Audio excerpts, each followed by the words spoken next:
As of late August 2025, the Su-35S multirole fighter remains a symbol of the disconnect between Russia's pre-war defense narratives and its actual wartime performance.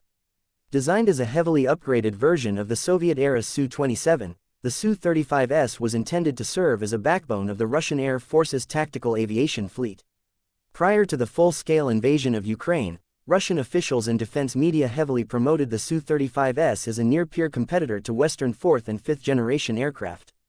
It was widely showcased at international air shows and presented as a capable platform with advanced avionics, supermaneuverability, and long-range strike capability.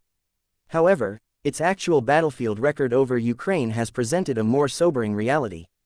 In the early months of the war, the Su-35S was deployed to support a broad range of missions, including long-range air patrols, strike coordination, and occasional close support roles. It quickly became evident that many of the theoretical advantages promoted by the aircraft's manufacturers did not translate well into the modern high-threat combat environment that emerged in Ukraine. The Russian Air Force, including Su-35S units, faced a dense and increasingly adaptive network of Ukrainian air defenses. This forced Russian pilots to operate conservatively, at high altitudes and long ranges, where the aircraft's systems could not be fully utilized. The Su-35S was particularly vulnerable when flying in contested zones. Ukrainian forces, over time, enhanced their ability to detect and engage Russian aircraft. They were supported by real-time intelligence, which enabled them to cue air defense systems quickly and accurately. This tactical evolution significantly affected Su-35S survivability. Multiple Su-35S losses have been confirmed since 2022, through open-source tracking and defense analysis, with some of the losses attributed to Ukrainian missile systems, and others believed to be due to Russian friendly fire incidents. These include high-profile losses where the aircraft was reportedly hit by Russian surface-to-air systems operating under chaotic command conditions. Such incidents highlight critical weaknesses in battlefield communication and airspace coordination within the Russian military structure. The aircraft's radar, though often promoted as powerful and long-range, is still based on passive electronically scanned array (PESA) technology, not the more modern active electronically scanned array (AESA) technology that has become the standard in newer generation fighters. This means the Su-35S is less resistant to jamming and more easily tracked by enemy radar warning receivers. In an environment where electronic warfare plays an increasing role, this is a serious limitation.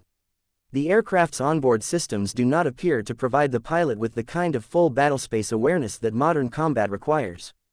Unlike Western platforms designed with sensor fusion and real-time data sharing in mind, the Su-35S remains comparatively isolated in the information space. Over time, these technical shortcomings have become more difficult to obscure. Russian media continues to highlight each new delivery of Su-35S aircraft, including the fourth confirmed batch handed over in August 2025, but these deliveries do not fundamentally change the aircraft's battlefield impact.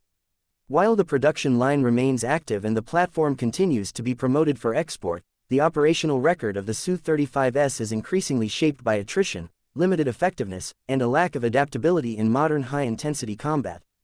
In Russia's internal narrative, the Su-35S continues to be portrayed as a cutting-edge platform contributing to air superiority and deterrence. However, in practice, the aircraft's usage has been constrained. It has not enabled Russia to establish consistent air dominance over contested regions of Ukraine. Russian pilots are often forced to operate from standoff ranges, and reports indicate a continued reluctance to risk high-value aircraft in heavily defended areas.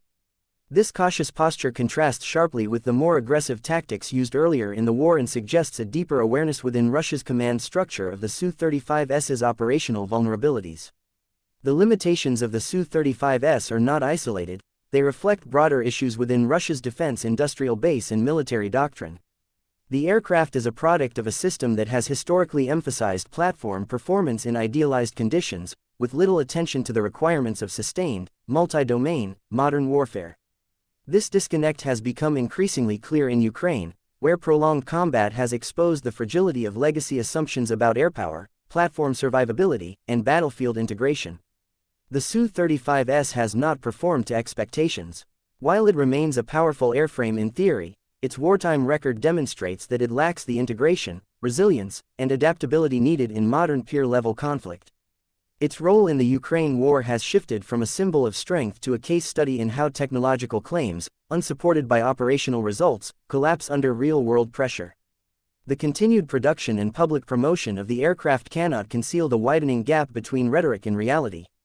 This gap has become increasingly apparent not only to observers outside Russia but also within segments of the Russian military community that can no longer ignore the persistent challenges facing one of their most publicized air assets.